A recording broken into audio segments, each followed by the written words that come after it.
¿Debemos adorar a Elena White? No. Pero hay una diferencia entre adorar a Elena White y creer que el Espíritu Santo nos habla a nosotros por medio de sus escritos. Yo tampoco adoro a Jeremías, ni a Mateos, Marcos, Lucas, ni Juan. Sin embargo, yo leo en la palabra de Dios lo que ellos escribieron, porque esto es palabra de Dios. Y el espíritu de profecía es palabra de Dios tanto como la Biblia, nada más que no es canónico. ¿Se da cuenta? La Biblia son escritos canónicos, esa es la palabra de Dios. El espíritu de profecía fue inspirado por el Espíritu Santo y el autor del espíritu de profecía es el Espíritu Santo, o sea, que es palabra de Dios tanto como la Biblia. Otros dicen, tenemos que hacer un uso correcto del espíritu de profecía. ¿Cuál es el uso incorrecto del espíritu de profecía? ¿Hay algún uso incorrecto? Sí hay. El uso incorrecto del espíritu de profecía es el mismo uso que hizo Satanás de la Biblia cuando tentó a Jesús. Si nosotros usamos el espíritu de profecía para defendernos, no para defender la verdad, si lo usamos para defender la verdad, ¿está bien o está mal? Está bien, pero muchas veces cuando se usa el espíritu de profecía para defender la verdad, dicen, no, ese es un uso incorrecto. ¿Por qué? Porque le está contradiciendo lo que esa persona está tratando de probar. ¿Entendemos? Y finalmente dicen, no debemos poner a Elena de White por sobre la Biblia. ¿Es verdad o no es verdad? ¿Debemos poner algo por sobre la Biblia? Entonces, ¿dónde ponemos a Elena de White, pastor? ¿La ponemos por debajo de la Biblia? ¿Por dónde la ponemos? Si el autor del espíritu de profecía es el Espíritu Santo, lo mismo que la Biblia, no podemos ponerlo ni por debajo ni por arriba. Los dos son lo mismo. No hay diferencia, la única diferencia es que Elena de White nos da más detalles porque fue escrita únicamente hace 100 años, mientras que la Biblia fue escrita en otro idioma y fue escrito hace 1000 años, 2000 años, 3000 años. Y es mucho más fácil de decir, bueno, pero en el griego significa otra cosa. ¿Qué dice la palabra de Dios en Segunda de Crónicas, capítulo 20? Segunda de Crónicas, capítulo 20 y el versículo 20, un versículo muy conocido. Oídme, Judá y moradores de Jerusalén, creed en Jehová vuestro Dios y estaréis seguros. Creed a sus profetas y seréis prosperados. Hermanos, hay profeta en Jerusalén. Hay profeta en la iglesia adventista. Creed en el profeta y va a haber prosperidad en la iglesia de Dios. Y lo que acabamos de ver en este video y la apostasía omega no hubiera ocurrido si nos mantuviéramos fieles, aún así dice Jehová en la Biblia y en el espíritu de profecía. ¿Qué iba a suceder? ¿Qué fue predicho con respecto a la apostasía omega? En Mensajes Selectos, tomo 1, página 238 y 239 dice: el enemigo de las almas ha procurado introducir la suposición de que había de realizarse una gran reforma entre los adventistas del séptimo día, la reforma de Satanás. ¿Sabían que Satanás tiene reforma? Por cada cosa que Dios tiene, Satanás tiene una falsificación, también tiene una falsificación de la reforma. Veamos en qué consiste la reforma de Satanás. Y que esta reforma consistiría en renunciar a las doctrinas que están en pie como las columnas de nuestra fe, y que había de comenzar un proceso de reorganización. Ahora la pregunta, ¿qué pasaría si se lleva a cabo la reforma de Satanás? Si se efectuara esta reforma, ¿qué resultaría? Los principios de verdad que Dios en su sabiduría ha dado a la iglesia remanente serían descartados. Sería cambiada nuestra religión. Lo estamos viendo con nuestros propios ojos. Los principios fundamentales que han sostenido la obra durante los últimos 50 años serían considerados como error. Esto fue escrito hace 100 años, por supuesto. Ahora podríamos decir más de 50 años. Se establecería una nueva organización. Se escribirían libros de una nueva orientación. ¿Han visto libros de una nueva orientación? Libros que niegan lo que siempre hemos creído. Quizá algunos de los que hace poco han llegado a la verdad ni se han dado cuenta de eso, porque ¿cómo se van a dar cuenta si no pueden hacer comparación? ¿Se dan cuenta? Pero podemos compararlo con la Biblia y el espíritu de profecía, y si no está de acuerdo a ello es porque no les ha amanecido. Se introduciría un sistema de filosofía intelectual. Los fundadores de este sistema irían a las ciudades y harían una obra maravillosa. Por supuesto, se tendría poco en cuenta el sábado y también al Dios que lo creó. Permitiría que nada se interpusiera en el camino de este nuevo movimiento. No se permitiría que nada se interpusiera en el camino de este nuevo movimiento. Por eso cuando alguien predica de las profecías del tiempo del fin, por eso cuando alguna persona predica en contra de este alejamiento de la verdad, en contra de la apostasía omega, no se le permite que entre a la iglesia a predicar. En muchas ocasiones. Y aquellos hermanos que van a ver la predicación muchas veces son abusados, borrados de la iglesia. No se les permite venir a la iglesia. ¿Por qué? Porque no se permitiría que nada se interpusiera en el camino de esta apostasía. Hermanos, esto estuvo predicho, no nos da ánimo, aunque es triste, pero está sucediendo, nos da ánimo saber que el Espíritu Santo nos había revelado que esto iba a suceder, por lo tanto, aceptémoslo con humildad y clamemos al Señor por las almas que están siendo engañadas por esta terrible apostasía. Seguimos. Los dirigentes enseñarían que la virtud es mejor que el vicio, pero habiendo puesto de lado a Dios, resolverían depender del poder humano, que no tiene valor sin Dios. Dentro de un momento vamos a estudiar algo con respecto a los dirigentes que usan el poder humano porque no se encuentra el poder de Dios en ellos. Por eso es que muchas veces vemos que hay división en las iglesias, porque los dirigentes están tratando de llevar a cabo la obra por el poder humano y no por el poder de Dios, cuando muchas veces están en error con respecto a la doctrina y están envueltos en esta apostasía sin darse cuenta.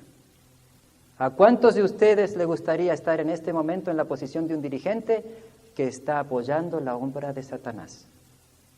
Yo no creo que a ningún dirigente que está en esa posición le gustaría saber que lo está haciendo y seguirlo haciendo. Lo hacen en forma inconsciente, muchas veces de buena voluntad, tratando de hacer el bien para la obra de Dios. Lo mismo que los fariseos y los dirigentes de la Iglesia Adventista del Séptimo Día de Jerusalén, que crucificaron a Cristo. Ellos pensaban que estaban haciendo un bien, pero ¿saben una cosa? En el libro de Hechos de los Apóstoles dicen que muchos de ellos, sacerdotes, después de la ascensión de Cristo al cielo y después del derramamiento de la lluvia temprana, aceptaron a Cristo y se bautizaron. Y yo pienso que muchos de estos dirigentes y hermanos laicos que están engañados por Satanás van a recibir la luz de la verdad y van a estar con nosotros en el tiempo de angustia. Oremos por ellos. Su fundamento estaría edificado sobre la arena y la tormenta y la tempestad barrerían esa estructura. ¿Quién tiene autoridad para comenzar un movimiento tal? Muy bien, vamos a repasar ahora las características de la apostasía omega y luego seguiremos con el tema del poder despótico que se está llevando a cabo como resultado de todo esto. Primero, la nueva teología dice que seguiremos pecando hasta que Cristo venga. Eso es error, eso es la apostasía omega. Hay muchas otras doctrinas equivocadas, pero esa es la principal. Dice que la perfección del carácter no es posible. La doctrina del santuario se deja de lado. Luego, las normas, ya sea de vestido, ya sea de guardar el sábado, reverencia en la iglesia, se deja de lado. La reforma pro salud queda de lado también porque es el medio que Dios usa para purificar la iglesia. Luego aparecen estas iglesias tipo celebración o como les llaman culturalmente relevante o algún nuevo nombre que le pongan. Si ven que les ponen un nuevo nombre a una iglesia, a un tipo de iglesia o una nueva definición, presten atención porque es posible que nada más están cambiando el nombre para seguir con el mismo plan. La preparación necesaria para el fin del tiempo de gracia y para el tiempo de angustia no se tiene en cuenta porque dicen que no hace falta. Cristo murió por nosotros, dicen ellos. Cristo hizo todo en la cruz, dicen ellos, no hace falta prepararse, ya estamos listos. Se deja de lado el espíritu de profecía y por fin hay abuso de autoridad por parte de los dirigentes. Les pregunto, ¿quién es la autoridad máxima en la iglesia fuera de Cristo? Fuera de la palabra de Dios. ¿Quién es la autoridad máxima en la iglesia adventista del séptimo día? ¿La junta? ¿El pastor? ¿El gerente general? La autoridad máxima en la iglesia son los hermanos miembros de la iglesia, lo que se llama la reunión de negocio. Fíjense, ¿quién puede borrar a un miembro de la iglesia de acuerdo al manual de iglesia? El pastor no lo puede borrar. El presidente de la Asociación General no lo puede borrar. Que lo hagan es que abuso de autoridad. Pero el único que puede borrar un miembro es la reunión de negocios debidamente anunciada de todos los miembros de la iglesia local. Esa es la autoridad máxima en la iglesia, porque lo máximo que hace la iglesia es disciplinar a un miembro sacándolo de los libros de la iglesia, porque eso es algo grave. Todo lo demás que se hace en la iglesia no es tan grave, ni tan importante, ni tan serio como eso. Ahora, la reunión de negocios de los miembros de iglesia sin engaño ni coerción, porque muchas veces los dirigentes usan la coerción para que la junta tome una decisión que no la hubieran tomado con oración. ¿Eso qué es? Abuso de autoridad. Pero veamos que esto comenzó hace mucho tiempo. En el Deseado de todas las gentes, página 687, vemos que el pueblo judío tuvo un problema similar. Al escoger hacia un gobernante pagano, la nación judía se retiraba de la teocracia, rechazaba a Dios como su rey. A esto habían conducido al pueblo los sacerdotes y maestros. Eran responsables de esto y de los resultados temibles que siguieron. El pecado de una nación y su ruina se debieron a sus dirigentes religiosos. No quisiéramos que nunca se diga que el pecado de la Iglesia Adventista del Séptimo Día y su ruina se debió a sus dirigentes religiosos. Queremos apelar a los dirigentes que con oración y ayuno se pongan delante de Dios y le pidan sabiduría como el rey Salomón para dirigir a este pueblo. El Señor se los va a dar. El Señor es bueno, el Señor es misericordioso y los ama. Y quiere que ustedes, queridos hermanos dirigentes, sigan el consejo de la palabra de Dios, del espíritu de profecía, y que sigan la conducción del Espíritu Santo en todo. En el Deseado de todas las gentes, página 37 y 38, también Ana la profetisa vino y confirmó el testimonio de Simeón acerca de Cristo. Mientras hablaba Simeón, el rostro de ella se iluminó con la gloria de Dios y expresó su sentido agradecimiento por habérsele permitido contemplar a Cristo el Señor. Estos humildes adoradores no habían estudiado las profecías en vano, pero los que ocupaban los puestos de gobernantes y sacerdotes en Israel, aunque habían tenido delante de sí los preciosos oráculos proféticos, no andaban en el camino del Señor y sus ojos no estaban abiertos para contemplar la luz de vida. En el tiempo de Cristo los dirigentes no sabían lo que estaba pasando, pero los hermanos laicos sí. No es para enorgullecer a los laicos, sino para que, y no todos los laicos, unos pocos. Así sucede todavía. Pasan inadvertidos para los dirigentes religiosos y para los que adoran en la casa de Dios acontecimientos en los cuales se concentra la atención de todo el cielo. Hace 2000 años Cristo ha rechazado. Ustedes saben que mucha gente no creía en Cristo porque los escribas y los sacerdotes no lo habían aceptado. Estaban esperando que sus dirigentes lo aceptaran.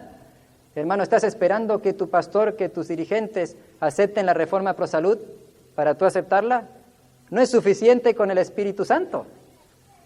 Hermanos, hemos presentado pruebas de que esto es algo de Dios, esto no es algo de algún fanático o de algún extremista. Esto es algo que Dios nos ha dado como pueblo remanente. Así sucede cuanto todavía dice. El Deseado de todas las gentes, páginas 183 y 184. Jesús no fue aceptado por los dirigentes de Israel, pero cuando vinieron otros, asumiendo el carácter de Cristo, pero impulsados por su propia voluntad y buscando su propia gloria, lo recibirían. ¿Por qué? ¿Por qué no recibieron a Jesús y recibirían a otro? Porque el que busca su propia gloria apela al deseo de exaltación propia en los demás. Y a una incitación tal, los judíos podían responder. Recibirían al falso maestro porque adularía su orgullo, sancionando sus caras opiniones y tradiciones. Pero la enseñanza de Cristo no coincidía con sus ideas, era espiritual. Y presten atención, exigía el sacrificio del yo. Ahí está el problema, hermanos. Si debiéramos usar una sola palabra para describir la apostasía omega, tiene 2 letras, yo. El yo, que es lo que a mí me gusta. Y la apostasía omega apela al yo, no al corazón santificado en el cual mora Cristo, pero al corazón no santificado, a la naturaleza humana pecaminosa sin ser regenerada, sin haber nacido de nuevo, como dice en Juan capítulo 3. El que no naciere de nuevo, el que no muriere, al pecado. El yo. Por lo tanto, como exigía un sacrificio del yo, no querían recibirlo a Cristo, a su enseñanza. Eso pasó hace 2000 años, hermanos. ¿Y ahora? ¿No se repite el caso hoy? No hay muchos, aún entre los dirigentes religiosos, que están endureciendo su corazón contra el Espíritu Santo, incapacitándose así para reconocer la voz de Dios. Esto no es para sorprenderse, pero muchos miran a los dirigentes como si fueran Dios, y por eso es que Satanás los ataca. Si nosotros estudiáramos la Biblia y el espíritu de profecía, y cuando un dirigente viene con alguna herejía le dijéramos, no, usted no puede seguir en la iglesia de Dios, ¿qué haría? ¿Para qué atacarlo si nadie le presta atención, si todos le están prestando atención a la palabra de Dios? Pero cuando nosotros ponemos a los pastores en un pedestal y todo lo que dice el pastor está bien, Satanás no tiene problema, se ocupa del pastor y tiene toda la iglesia. Hermanos, no culpemos a los pastores, no culpemos a los dirigentes, la culpa es nuestra. ¿Me entienden? Satanás sabe cómo jugar el juego, nosotros tenemos que aprender también. Si nosotros estudiamos, respondemos a Dios por lo que hacemos y conocemos la verdad y no hacemos caso a la mentira, Satanás va a tener que atacarnos a todos juntos y vamos a poder presentar un frente unido. Muy bien, dice así. Están hablando de los dirigentes, que están endureciendo su corazón contra el Espíritu Santo, incapacitándose así para reconocer la voz de Dios. ¿No están rechazando la palabra de Dios a fin de conservar sus tradiciones? Eso es lo que hacían los fariseos, pero dice que así sucede hoy. Eventos de los últimos días, página 50 y 51. Aquí se nos habla del poder despótico. Estamos viendo poder despótico en la Iglesia Adventista del Séptimo Día, el día de hoy. Y muchos hermanos están sufriendo y se preguntan, ¿por qué pasa esto? ¿Por qué no se permite que las cosas se hagan como es debido? Esto ya sucedió hace mucho tiempo, en Eventos de los Últimos Días, páginas 50 y 51. La asociación general misma está corrompiéndose con equivocados sentimientos y principios. Los hombres están aprovechando de los que suponían que estaban bajo su jurisdicción. Estaban decididos a que estas personas se sometieran a sus condiciones. Querían gobernar a toda costa. Eso estamos viendo hoy. El poder despótico que se ha desarrollado, como si el cargo hubiera convertido a los hombres en dioses, me hace temer. Y debe producir temor. Es una maldición donde quiera se lo ejerza y quien quiera lo ponga en práctica. El resultado va a ser terrible, no solo para los dirigentes, sino para los laicos. En Joyas de los Testimonios, tomo 2, páginas 65 y 66, dice así: aquí vemos que la iglesia, el santuario del Señor, era la primera en sentir los golpes de la ira de Dios. Los ancianos, aquellos a quienes Dios había brindado gran luz, que se habían destacado como guardianes de los intereses espirituales del pueblo, habían traicionado su cometido. Habían asumido la actitud de que no necesitamos esperar milagros ni la señalada manifestación del poder de Dios como en tiempos anteriores. Los tiempos han cambiado, dicen ellos. Estas palabras fortalecen su incredulidad y dicen, el Señor no hará bien ni mal, es demasiado misericordioso para castigar a su pueblo. Así, el clamor de paz y seguridad es dado por hombres que no volverán a elevar la voz como trompeta para mostrar al pueblo de Dios sus acciones y a la casa de Jacob sus pecados. Estos perros mudos que no quieren ladrar son los que sienten la justa venganza de un Dios ofendido. Hombres, jóvenes y niñitos, todos perecen juntos. Hermanos, tengamos compasión por aquellos que el Espíritu Santo llama perros mudos, que no quieren dar una palabra de advertencia, porque Dios se está ofendiendo contra ellos y van a sufrir la venganza de Dios. Por más que ahora parezca que están allí en un pedestal, es algo temporario, debemos ver el futuro, debemos ver cómo Dios lo ve, como Dios lo ha profetizado, y orar por estas personas, temer por ellos. ¿Por qué es importante estudiar este tema de la apostasía omega en relación con la Reforma Pro Salud?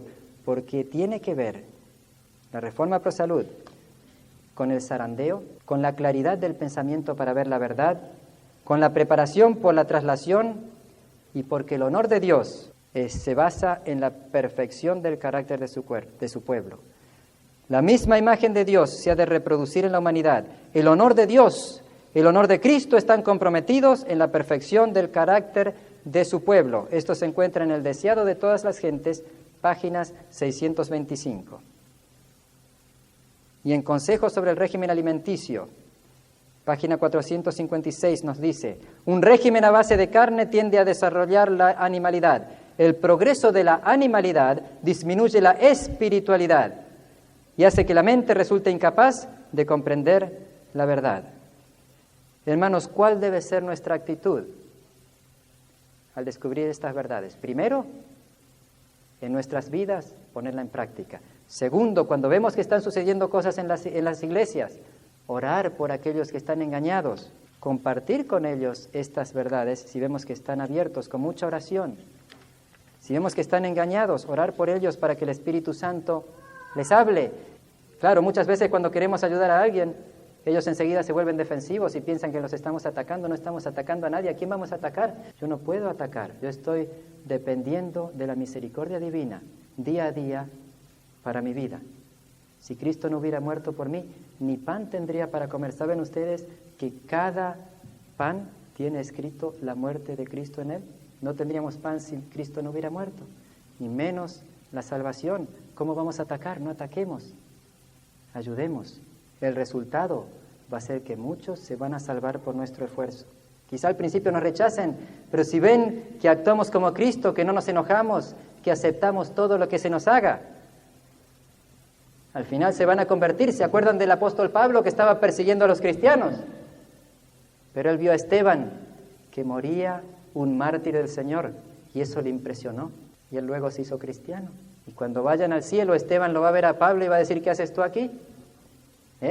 Porque lo último que vio de Pablo era que Pablo era uno de esos que estaba con la apostasía omega de su tiempo. No se llama así, pero estaba en eso, matando a los cristianos. Hermanos, hay oposición al mensaje profético, al mensaje de amonestación, al mensaje de revivimiento y de reforma, al mensaje de la Odisea. Todo esto es el mensaje del testigo fiel, pero debemos considerar que el Señor está en control. Y todo esto que pasa es para despertar la iglesia.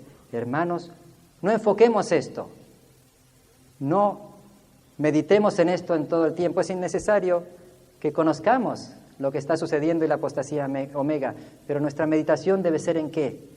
En Cristo, en su vida. Contemplando somos transformados. Si nos ponemos a mirar este tipo de video, hermanos, ¿lo vieron una vez? No lo vean más, porque contemplando somos transformados. Contemplemos a Cristo. Y es mi deseo y oración que el carácter de Cristo pueda ser reproducido perfectamente en su pueblo, para que Él pueda venir a buscarnos y llevarnos al cielo como Dios. ¿Cuántos de ustedes, hermanos, quieren ponerse de pie expresando la tristeza por esta apostasía, pero al mismo tiempo la esperanza de que Cristo lo sabe y de que Cristo, a pesar de todo esto que está sucediendo, va a sacar un resultado positivo y va a ser para salvación de todas aquellas almas sinceras y de cada uno de nosotros? Vamos a orar. Nuestro Padre que estás en los cielos, nuestros corazones se han llenado de tristeza cuando hemos visto lo que Satanás ha hecho a tu iglesia. Queremos pedir que con misericordia intercedas por nosotros, Señor Jesús, en el santuario celestial. Que envíes tu Espíritu Santo para cambiar nuestros corazones y para grabar las verdades en ellos, en cada uno de los que se ha puesto de pie aquí, en el que habla. Y sobre todo, Señor, oramos por los dirigentes de tu iglesia. Sabemos que Satanás los ataca especialmente y necesitan especialmente la fuerza y el poder del Espíritu Santo. Ayúdalos a que si algunos están rechazando y endureciendo su corazón contra el Espíritu Santo, dales otra oportunidad, Señor, que lo puedan discernir y que a tiempo puedan volver a ser sumisos a tu voz.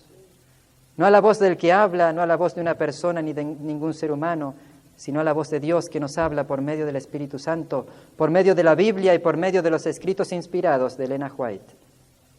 Que todos podamos, Señor, reflejar tu carácter y que puedas venir pronto a buscarnos. Ayúdanos a tener el Espíritu de Cristo cuando nos encontramos con hermanos o hermanas o dirigentes que no conocen estas verdades y quizá están oponiéndose a tu verdad y participando de esta apostasía. Ayúdanos, Señor, y danos sabiduría, cómo tratarlos como Cristo lo hubiera hecho, y no como el yo, muchas veces frustrado y enojado, lo quiere hacer. Danos el Espíritu de Cristo Guárdanos hasta el día de tu venida y prepáranos para el fin del tiempo de gracia. Danos la humildad que necesitamos y ayúdanos a que nuestro yo sea permanentemente muerto y sometido a la voluntad de Dios. En el nombre de Jesús lo pedimos y te damos gracias. Amén.